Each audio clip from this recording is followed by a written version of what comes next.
Assalamualaikum warahmatullahi wabarakatuh. Kali ini Ibu akan menjelaskan tentang luas bangun datar. Luas bangun datar yang akan kita pelajari luasnya yaitu bangun datar persegi, persegi panjang, dan segitiga. Tujuan kamu mempelajari materi kali ini supaya kamu dapat mengidentifikasi luas sebuah bangun datar. Kemudian kamu dapat mengetahui bagian yang mana sih yang merupakan luas dari bangun datar. Dan kamu dapat menghitung atau mencari luas bangun datar tersebut. Cobalah siapkan kertas origami, lalu amatilah meja ruang tamu di rumahmu. Berapa lembar kertas origami yang kira-kira dapat menutupi seluruh permukaan meja tersebut.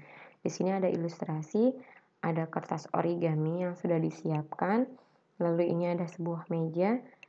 Kertas origami ini akan menutupi semua permukaan meja ini. Ternyata ketika disusun kertas origaminya maka diperoleh 32 lembar kertas origami yang menutup permukaan meja ini. Kertas origami yang menutupi seluruh bagian dari permukaan meja di ruang tamu itu merupakan luas dari meja tersebut. Berarti dengan kata lain, luas permukaan pada meja ini yaitu 32 lembar kertas origami. Apa sih yang dimaksud dengan luas bangun datar? Luas bangun datar adalah besarnya daerah yang dibatasi oleh sisi-sisi bangun datar tersebut. Jadi kalau misalnya ada bangun datar, seluruh permukaan pada bangun datar itu merupakan luasnya. Kalau keliling kan hanya bagian pinggir-pinggirnya saja atau sisi-sisinya. Yang pertama, luas persegi. Luas persegi merupakan besarnya daerah yang dibatasi oleh keempat sisinya. Perhatikan gambar di samping. Ini ada sebuah persegi. Luas persegi tersebut dapat dinyatakan sebagai banyaknya petak satuan yang menyusunnya. Panjang sisi tegak, ini sisi tegak, dan sisi mendatar masing-masing 4 petak satuan. Yang tegak ada 4 petak satuan, sedangkan yang mendatar juga 4 petak satuan. Maka diperoleh 4, ada 4. Kemudian karena luas, jadi harus seluruh permukaan dari persegi, maka dikali. 4 dikali 4 sama dengan 16 petak satuan. Maka diperoleh luas persegi dapat ditulis dengan rumus. Ini rumus dari persegi. L sama dengan S dikali S. Atau L sama dengan S kuadrat. Dengan penjelasan bahwa L merupakan luas persegi dan S merupakan panjang sisi persegi. Contoh soal. Di sini ada sebuah persegi dan masih menggunakan petak satuan. Sisi tegaknya 3 petak satuan dan sisi mendatarnya 3 petak satuan. Tapi kamu cukup menulisnya S saja karena pada persegi sisinya itu pasti sama panjang. Jadi cukup sekali saja ditulis pada diketahuinya. Diketahuinya S-nya yaitu 3 petak satuan dan yang ditanya luas persegi. Kemudian langkah selanjutnya ketika ingin menjawab, jangan lupa pertama kamu tulis dulu rumusnya. Yang tadi sudah dijelaskan rumus pada persegi yaitu L sama dengan S dikali S.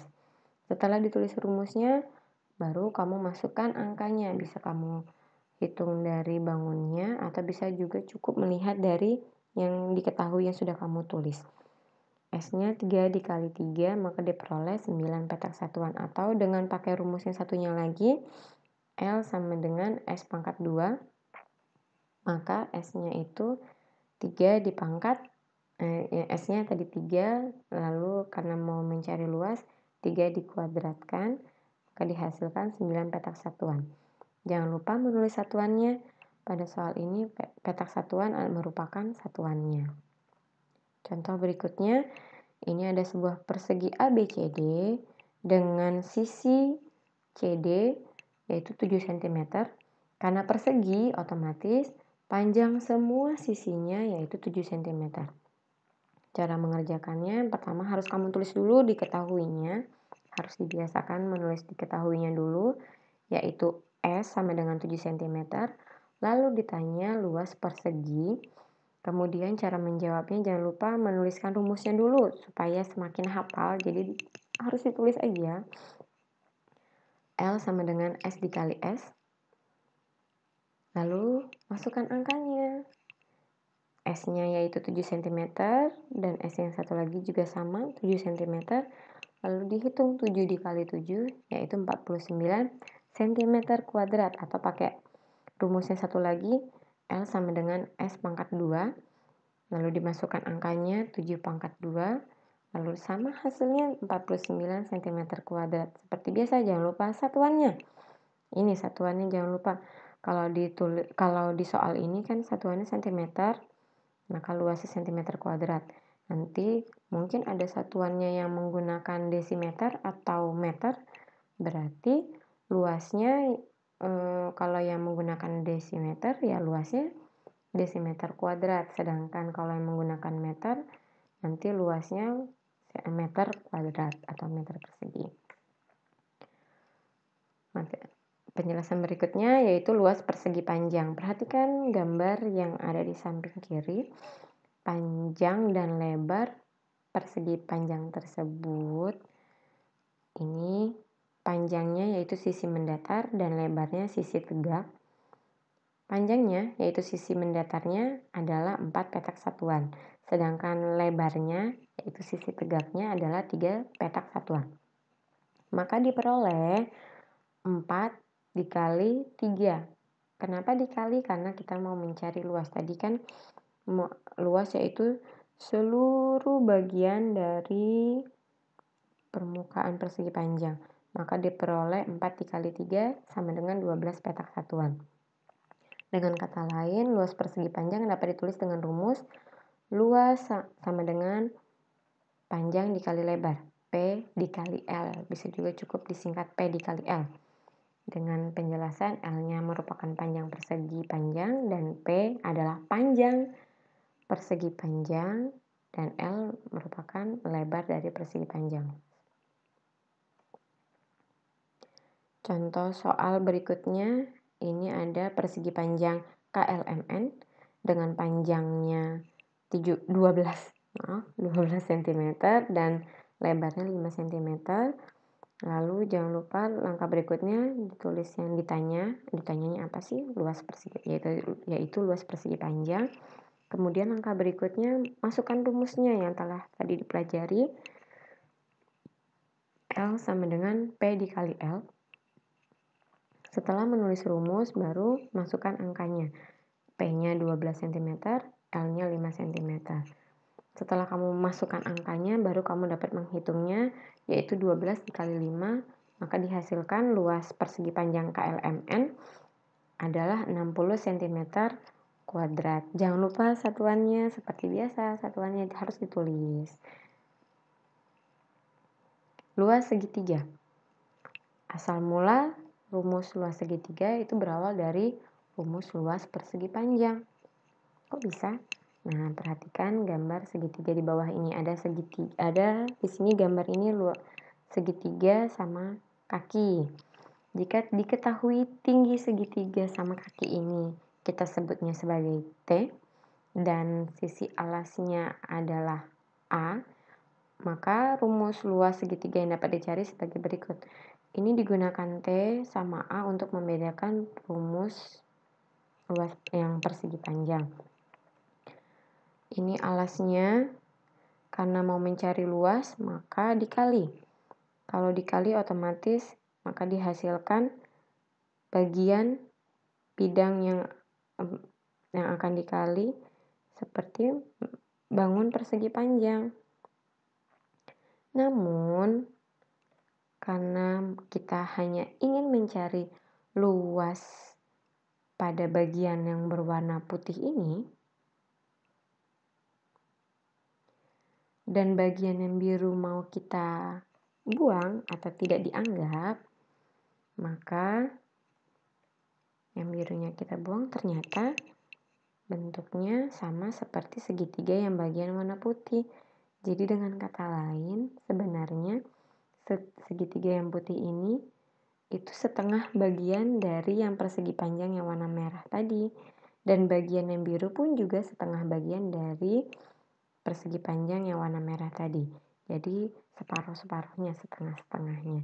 Maka muncullah dibagi dua. Dengan kata lain, luas segitiga dapat ditulis dengan rumus L sama dengan A dikali T, lalu dibagi 2, atau ada juga rumusnya yang ditulis dengan cara setengah dikali A dikali T. L-nya yaitu luas segitiga dan A-nya merupakan alas dan T-nya merupakan tinggi. Alas dan tinggi segitiga harus saling tegak lurus, yaitu membentuk 90 derajat. Kalau dia tidak tegak lurus, itu tidak bisa dijadikan sebagai alas dan tinggi dari segitiga tersebut. Di sini ada 3 contoh segitiga. Yang pertama segitiga siku-siku, yang kedua segitiga sama sisi, dan yang ketiga segitiga sembarang. Pada segitiga siku-siku sudah jelas ada bagian yang saling tegak lurus, yaitu ini dan yang ini.